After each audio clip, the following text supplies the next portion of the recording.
Okay, so I searched the address that we're looking at here. This is a decent area. We can already tell right away. I'm gonna zoom out. I'm gonna look just generalistically on the area. We can see that we got a cul-de-sac here. Massachusetts Avenue splits off. I'm sure these are a lower valued homes over here. You can tell 110,000 versus this is probably a new development, right? So we're just going to search back to sold, switch it to more, sold in the last 12 months, start there. We can see that there is some stuff that has sold recently. Let's verify our square footage here. 2117. So let's just go ahead and just pull this back to about 1750 to 2250.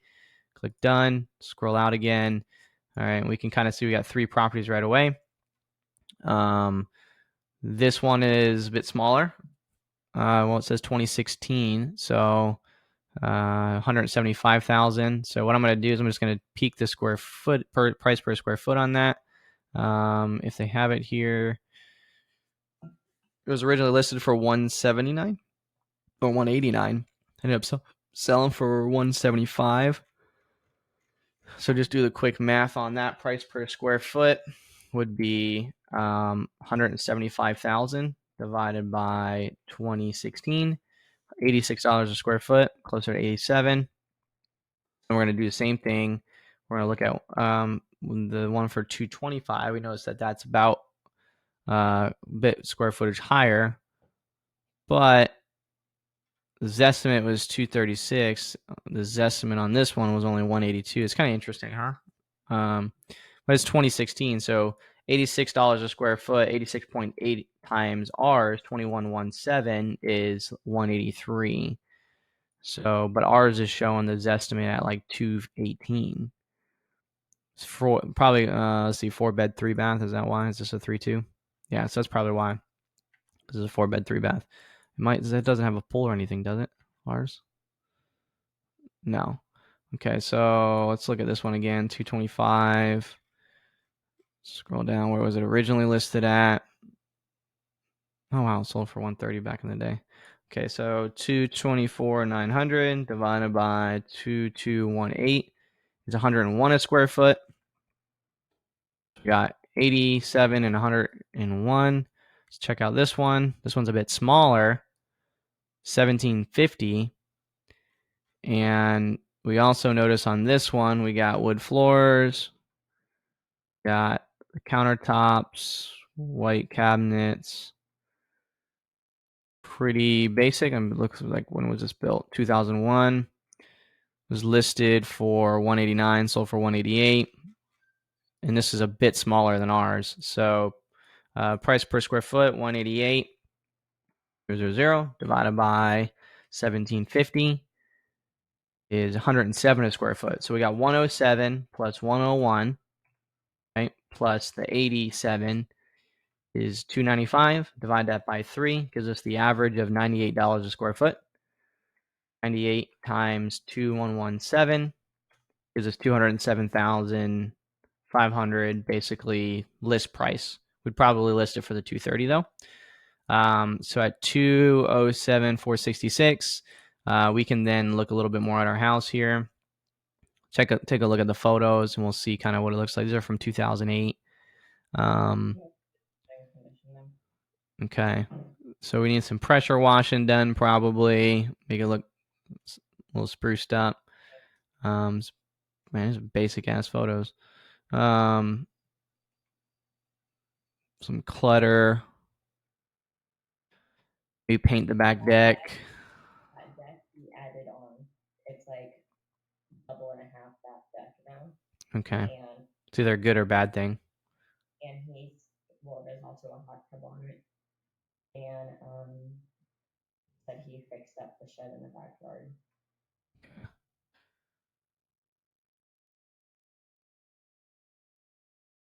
Very good photos.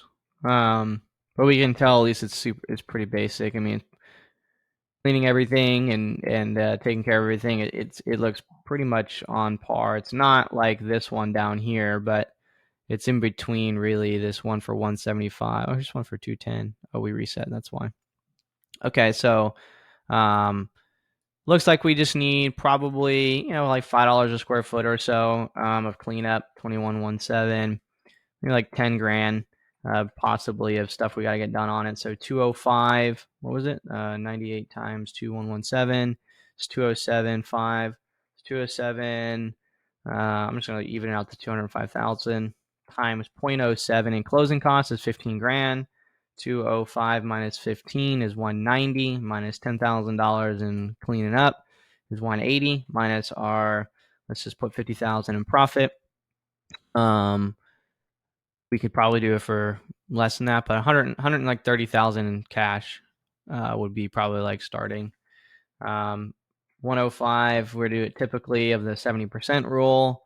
105 times 0.7 minus 10,000 minus wholesale fee of 10,000, 123 would be generally where most people would do their first one based off of the 70% rule, right? 70% rule. What's the difference? Pop quiz.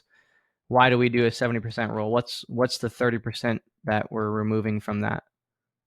Our fee. Not our fee. What is that for? You got 70%. You got 30% being removed because we're adding our fee right here. Minus repairs minus our fee, right? So what is the difference between the if I open up Notepad and you have 205,000, right? This is purchase price or ARV. You minus 30% from that, which is multiplying by 70%, right? So that's 30%. What does this 30% include in there generally? Why? What is that? Because then you minus repairs, then you minus wholesale. Um, Listing fee. right. So agent costs or closing costs, typically 7%. And what else? Who do we know? Who would we wholesale this to? Other investors. Who? Like, what are they going to do with it? Flipping. Okay. Flipping, So, huh? flipping costs. Flipping profits. Just generally 23%, right? Is that other? But most flippers are looking between 20 and 30% on their money, right? So if they're looking between 20 and 30%, that's where that's where the 70% rule comes from. And then the third reason is what? Who else would buy this other than a flipper? A regular person. Okay, other than them. Agents. No, they would list it. Who else would buy it, like investor wise? You have flippers, you have somebody else that would buy it for another reason. Huh? Wholesalers. No. Wholesalers. Well, that's a flipper, but buy and hold, right? For a rental. So if you're going to refinance this property, right, and try and pull out all your money, most banks will refinance up to what? 70% or 80%. So the other reason is refinance gap. Okay, we cover this in the deal analysis training. Okay. Whoa, my coffee just spilled. It can stay there. I'm trying to distress the desk anyway. So that's where that comes from, right? So 205 by 30%. But what do we normally do? Actually, let me grab because I need to put my arm down. Hold on.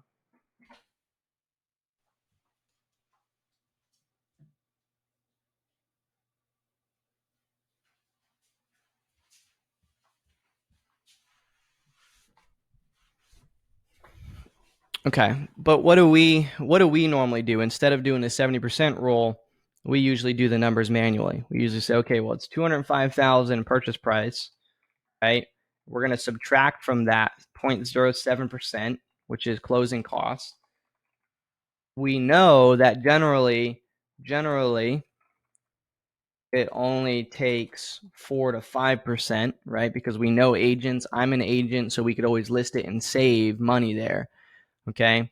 But we're always going to make our offers based off of that. Unless we know it's a good deal, then we'll take, we'll remove the 3%, but we're going to do our initial offers off of the 70%. All right. And then we're going to subtract out flippers profits.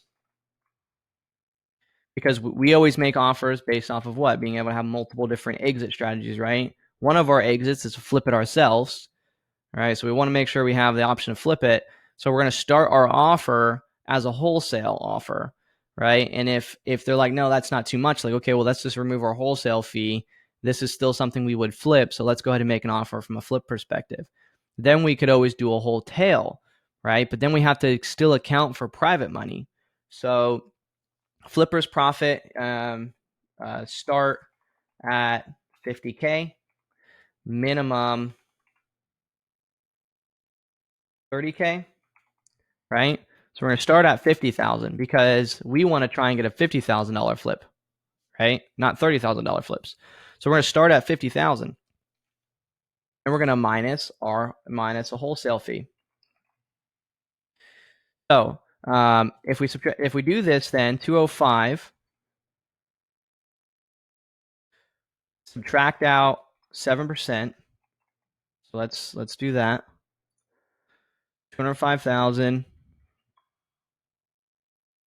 minus or times rather 0.7 or 0.07 is 15,000. I always round up. That's 15,000. Okay, minus, so this is closing costs. Okay, and now another thing we missed up here actually is repairs.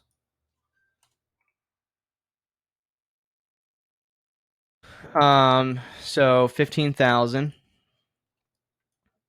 Okay, so now 205 minus 15 is 190. All right, our repairs on this one, based off what we know, is only going to be about $10,000. Okay, so we're going to remove that, and we're going to do a 50,000 for flipping, right? So first profit 10,000, unless the roof needs done or the AC needs done, but I don't think it does. Even still, there's still a ton of room on this right here, so we don't have to worry about that. Minus wholesale. We're just going to put a minimum of 10,000 wholesale on it. Because what we know, okay, is that most flippers, especially a property like this where it's super clean, it's not very much needed, they'll flip at a minimum of 30,000 profit, right? So we're going to start off by making our offer on the contract, right, is going to be at only a $30,000 profit for a flipper. And if someone takes it, fantastic. That means that we're making an extra 20 grand on our end, right? But if no one wants to flip it, then it's like, okay, well, we have 50,000 now that we can make either way as a flip rather than 30,000 as a wholesale if someone takes only 30,000 as a flipper's profit. But if someone really wants 50,000, then at least we're still making our minimum of 10,000, right? But we could always wholetail it and make a lot more. So how would that look? So this would equal purchase price. Let's do that. 205 minus 15 minus 50 minus 10 minus 10. It's 120,000 first offer.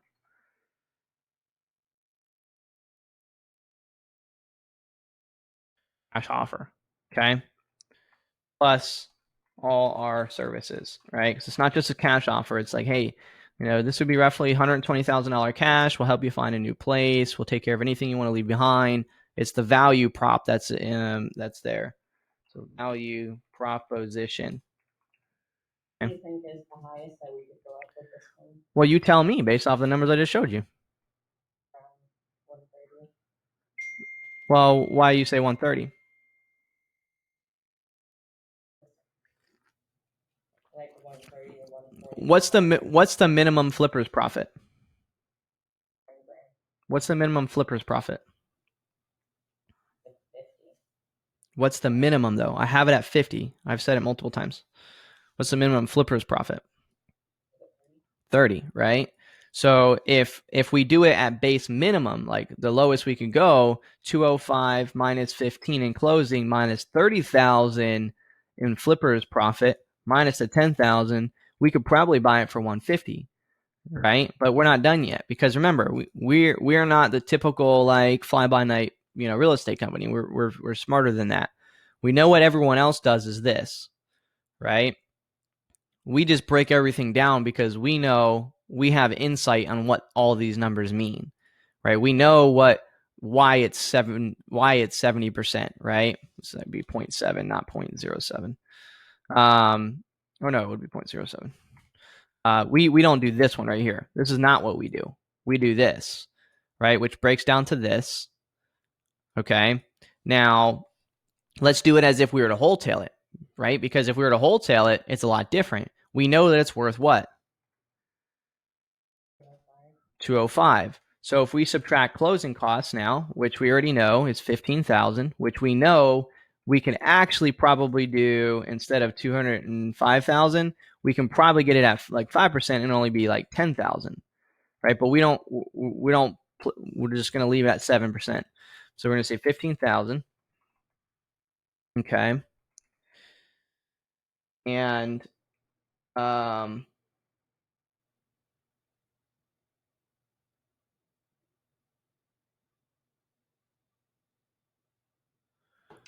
so 15,000. And now, what is a wholetail?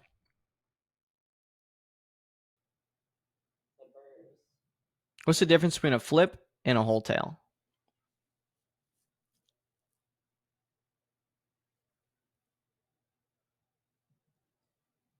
That one always confuses me. So a flip, we're going in and we're doing a bunch of shit. You know Pearl? Remember Pearl? Pearl, we brought it down, right? We removed all the junk, we cleaned out the house, and we sold it. We were listing on MLS, right? So a wholetail is where we bring it down and we do the minimum that's needed. In this case, probably nothing besides moving his shit out. We won't have to do anything else. It's already livable. He's already living in it. There's no big things that need done. And then we just list it. So maybe we do, instead of $10,000, maybe we just do like $5,000 to paint the deck and do maybe some little things, right? Very minimalistic. And then we just list it. That's it. But we just need our profits. So what do we want to make? Let's just put, we want to make 50,000, right?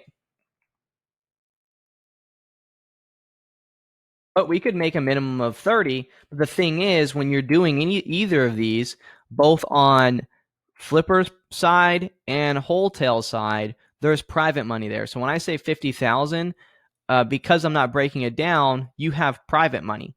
So if you buy something for, let's just say someone accepted the offer at 120, right? We would probably wholetail it, not flip it, because we're not going to put the 10 grand into it. There's no reason. We can just list it and not even have to do that. But either way, that $120,000 has private money, which is generally, let's just even say it's 8%, okay, over 12 months. The number to figure out how much you're going to spend in private money is money borrowed times percent of well, they call it APR, right?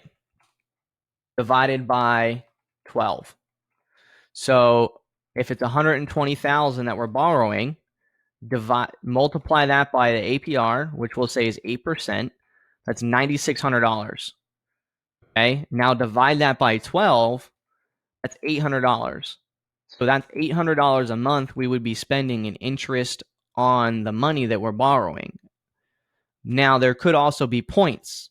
Points meaning for every point on top of the 8%, they might want, let's just say 3 points. 3 points would be 3% of the cost, and generally that's called an origination fee. So if I'm not mistaken on the mortgage terms, it's 120,000 times 0.03 is $3,600.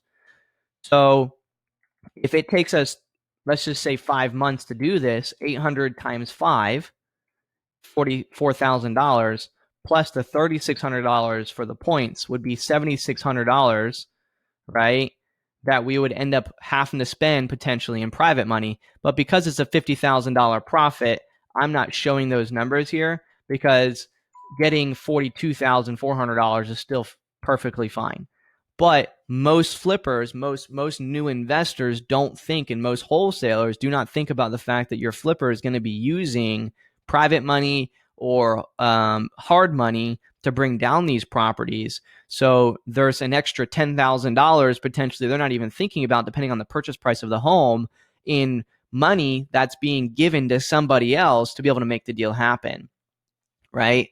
But in this scenario, we could offer much less, right? Or we can offer much more. 205,000 minus 15,000 minus 5,000 minus 50,000. Well, that's 105. So 135. So we can offer in this scenario 135,000, a little bit more, and we could even do more than that, right? Because on a wholetail, you could receive MAO, max allowable offer. So 135. But again, what is our minimum profit that we're willing to accept? Probably 30,000. So we know we're going to have private money, so maybe it's 35 or 40,000. So we could realistically we could go up to like 150,000 here and be able to cover everything else. There's only one thing we're not considering here inside of our offers. Okay. I'm going to switch this out here. So we have 135, we have 120. So this is flippers. This is really a wholesale or flipper. And here we can still wholesale if we wanted to, but we probably wouldn't, because in this scenario, right, this equals X profit. So this would be, if we were to sell it and do this, we would make, $50,000, give or take, right? If not more. Probably net would be closer to like 43.5. Okay. So we would look at, once we bring it under contract, we would look at basically what's the differences of these. This one, we might only make 10,000 if we wholesale it. So obviously, before we would accept wholesaling it and someone else making 50,000, we would rather make the 43,500. However, if a flipper is willing to make 30,000 and this guy accepted an offer at 120, then we could make potentially 30,000. So we would rather wholesale it for 30,000 than list and wait, 90 days or whatever it takes to get 43,000, right? Just one other factor here that we're not thinking about, and that's rental rates. So let's go ahead and see what this would rent for. Let's go to Rentometer. Get an idea what the rental rate is. Just say it's $1,350 a month. It's a 4-bedroom. Analyze. So actually, it's not even that much. It's only an average of $1,170 in that area for rent, which is not very much at all. That's kind of crazy, actually. I don't know if that's going to be accurate. Because that's fucking low as shit. Most of those houses probably aren't renting. That's why.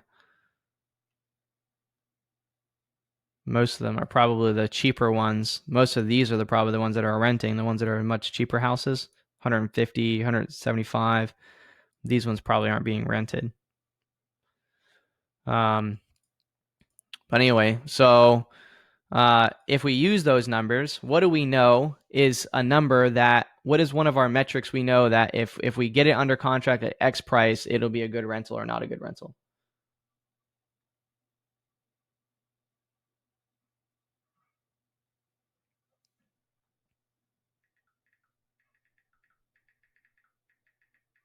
The 1% rule, right? What does the 1% rule mean? Why'd you me if you don't remember what it means? You need to study these things. These are the things you need to know. You need to do the deal analysis training. Have you even finished that yet? Yeah. Like, you need to get that done. Like, 100%. And study it, because I cover all these concepts. The 1% rule, 2% rule, the 70% rule, all these things I'm breaking down right now. It'll make it to where you're not so confused running these comps, because you understand. How do you fix confusion? Right? By clarity, right? How do you fix confidence? Through clarity, So like, if you look at it from that perspective, the 1% rule, if $1,100 is all it would rent for, right? We couldn't pay more, than like 110,000, right? So that's not realistic at all, right?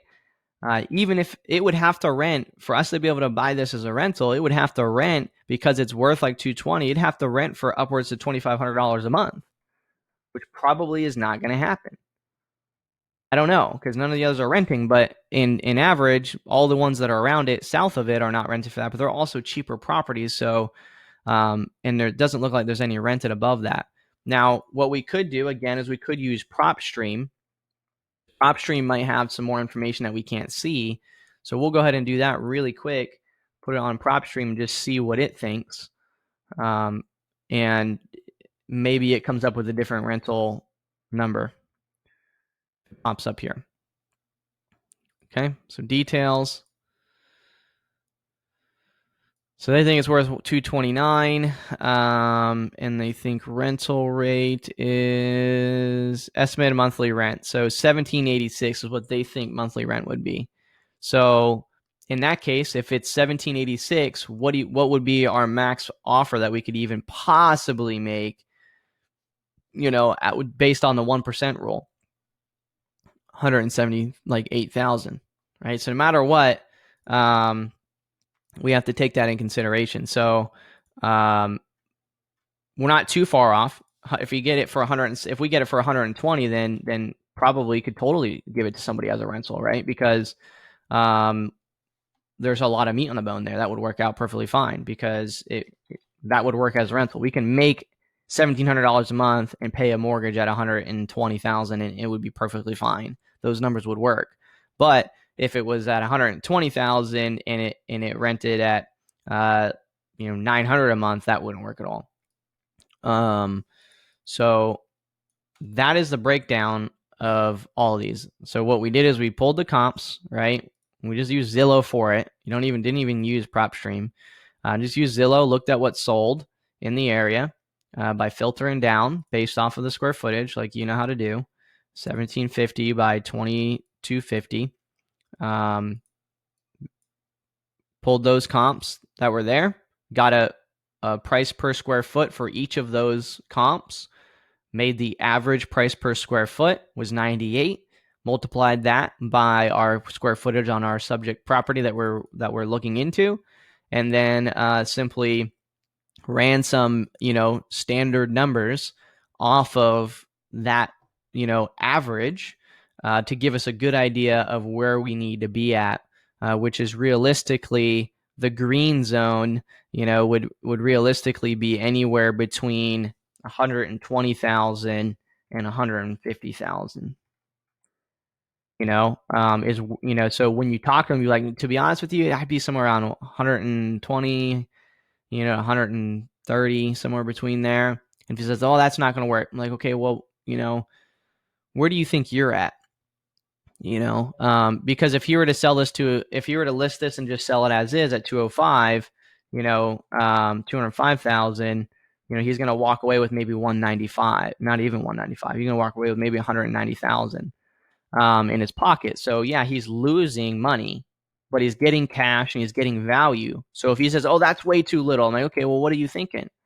He's like, oh, well, 190. I'm like, yeah, but at that point we're paying market value, because if it would sell for 205,000, subtract closing costs of about $15,000, now you're at 190. So I can't pay market value, not for cash, and that's not something I can do. But yes, you're losing money on a cash offer. Of course, it's always going to be our lowest offer. We do have other options for you. We can list a property, for example, if you want to get the most out of it.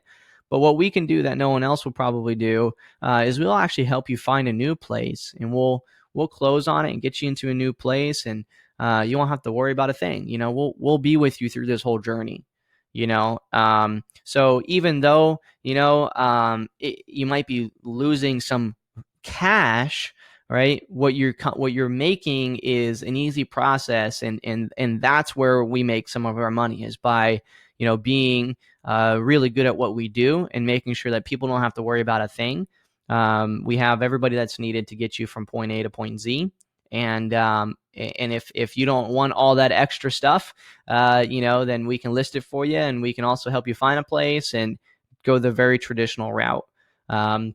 Obviously, we would love to pay cash for it and let you just move on from it and not have to worry about everything else. But it's really just depends on what the best solution is for you. And we're just here to have a conversation and both work towards a mutual, beneficial agreement.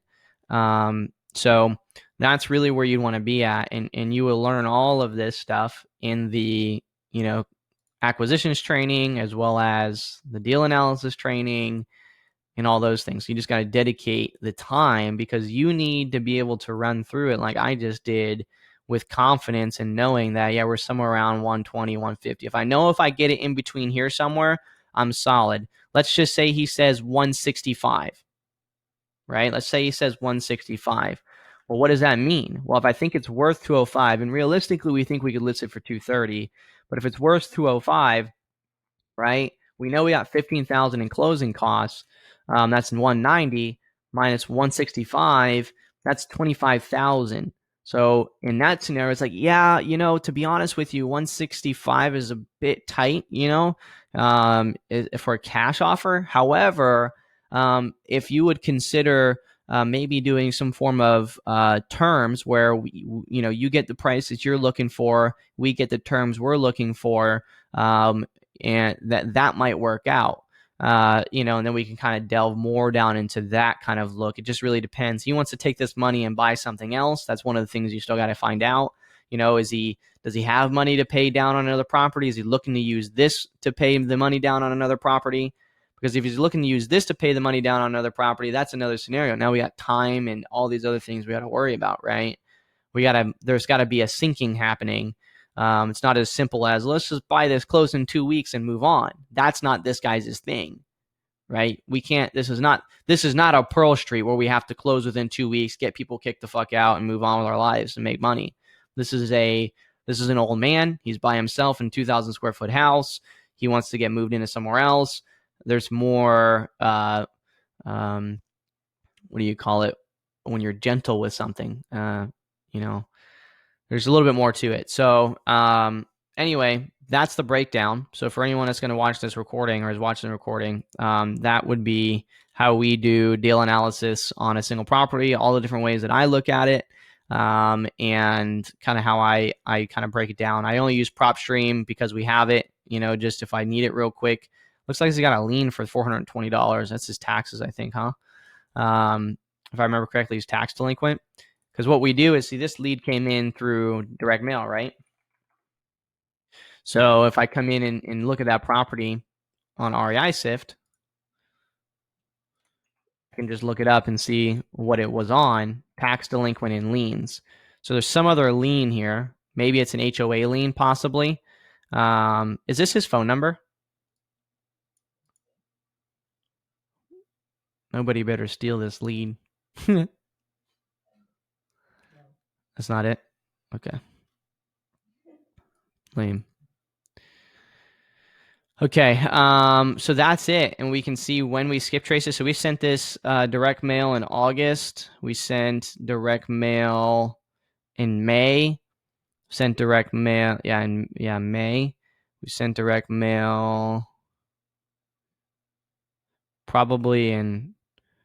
I'm sure we sent direct mail also earlier this year, or earlier the year before, late 2019. So 2 postcards it took before we got a response there. He doesn't own any more properties. He only owns that one. So yeah, that is it. So we're somewhere between 120 and 150.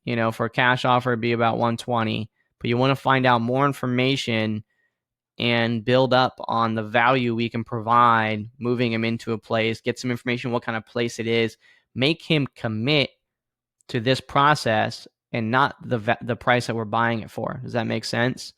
So you're selling like, okay, great. And I want to make sure we can start working with you here and get us starting to find a place that you'd want to move into. So tell me about the kind of location you want to be at. What kind of price do you want to pay for another place?